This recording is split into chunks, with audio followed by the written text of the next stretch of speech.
Typiquement ici, c'est un personnage qui était et qui n'est plus, parce que justement lié à la présence de sels qui ont fini par faire tomber l'enduit et la couche picturale.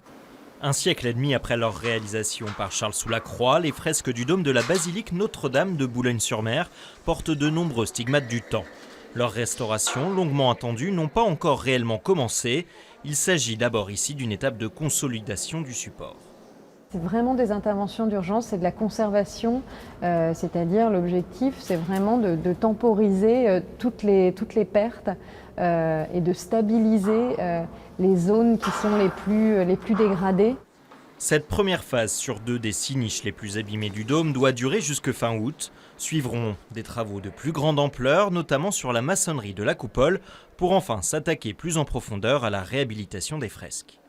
Quand on s'occupe de ce qu'on appelle donc le clos couvert, en fait, tout ce qui permet d'assurer l'étanchéité d'un bâtiment, si on ne traite pas ça, on a toujours des infiltrations d'eau qui peuvent être dues à plusieurs facteurs, qui s'infiltrent dans les murs et qui, petit à petit, provoquent des décollements de fresques.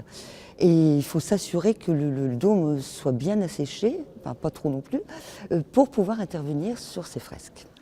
Il est peu probable que la restauration de la couche picturale des fresques ne démarre avant 2021, les travaux du dôme devant durer minimum 12 mois, le tout pour 6 millions d'euros hors taxes.